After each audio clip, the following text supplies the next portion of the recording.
Hello guys, कैसे हो आप सभी। आई होप क्या आप अच्छे होंगे। आज हम सीपीआर के बारे में जानकारी देंगे। सीपीआर क्या होती है और किन किन कंडीशन में सीपीआर देते हैं।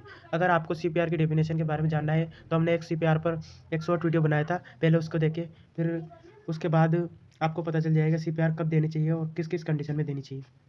जैसे दोस्तों बेसिक सी बात बताऊँगा। सीपीआर की आवश्यकता उन इमरजेंसी कंडीशन में होती है जिसमें रेस्पिरेटरी एंड कार्डियक फेलियर की कंडीशन देखने को मिलती है। जैसे कि किन किन कंडीशन में, जैसे कि एक्सीडेंट हो गया, सुफोकेशन हो गया यानी दम घुटना, और इलेक्ट्रिक शॉक, और उसके बाद जैसे सीवियर बर्न, कोई गंभीर रूप से जल गया हो।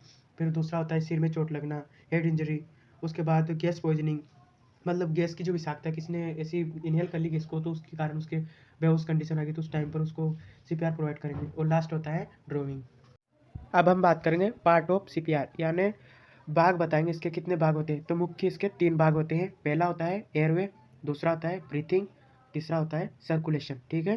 तो एयरवे में क्या होता है, जब उसके रेस्पिरेशन जो एक्टिविटी है अगर वो किसी कारण बंद हो चुकी है तो उस टाइम पर उसका एयरवे मार्ग खुला करने के लिए उसका मुख को थोड़ा ऊपर करना चाहिए, ताकि उसके अंदर या फिर उसके अंदर कोई चीज़ फंस गई हो तो उसको पहले निकाल दे। उसको मतलब जो वायु मार्ग होता है ना उसको खोल दे, ठीक है, पूरे तरीके से।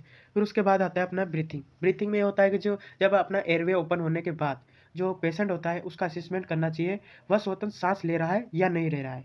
यदि मरीज के श्वसन की क्रिया चालू हो गई हो तो उसे श्वसन की दर की गहराई को नोट करें, मतलब कितनी अंदर ब्रीथिंग कर रहा है, कितने शॉर्ट में ले रहा है कि डीप में ले रहा है, वो चेक करना चाहिए। यदि वो फिर भी सांस नहीं ले रहा था तो उसे माउथ टू माउथ रेस्पिरेशन देनी चाहिए। ठीक है।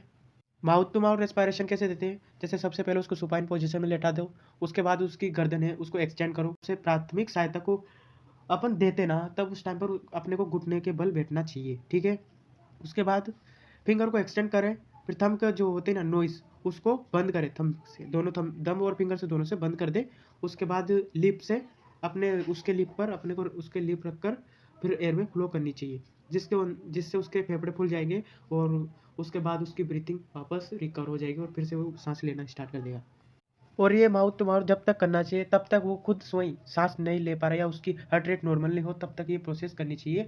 कब तक, 1 मिनट में 16 से 20 बार माउथ टू माउथ रेस्पिरेशन देता रहना चाहिए। ठीक है।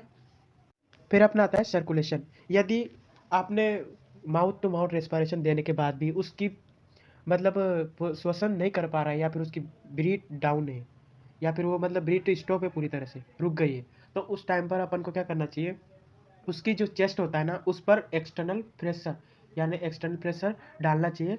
फिर उसके बाद जो अपन माउथ से माउथ फिर से दोबारा वही प्रोसेस करेंगे। फिर आता है अपना सर्कुलेशन। सर्कुलेशन में क्या होता है कि यदि अपन बार बार उससे माउथ टू माउथ रेस्पिरेशन दे रहे हैं फिर भी उसकी सांसें रुक गई है, फिर हार्ट बीट भी रुक गई, वो कोई रेस्पॉन्स नहीं कर रहा है, तो उस टाइम पर क्या करना चाहिए कि जो उसके चेस्ट होता है ना उस पर एक्सटर्नल प्रेशर डालकर फिर उसे माउथ टू माउथ रेस्पिरेशन देना चाहिए। ये कंटिन्यू रहना चाहिए तब तक वो नॉर्मल, उसकी बीट नॉर्मल ना हो तब तक करना चाहिए। फिर उसके बाद ऐसा करने से फिर उसके जो ब्लड फ्लो हो जाएगा, उसका सर्कुलेशन फिर पुनः रिकवर हो जाएगा, फिर से वो नॉर्मल कंडीशन में आ जाएगा। इतना सब कुछ करने के बाद भी फिर भी वो नॉर्मल कंडीशन में नहीं हो रहा है तो फिर उसे जल्द से जल्द अपने नज़दीकी हॉस्पिटल में रेफ़र करें। वीडियो अगर अच्छा लगा है तो लाइक करें, सब्सक्राइब करें। Thank you so much.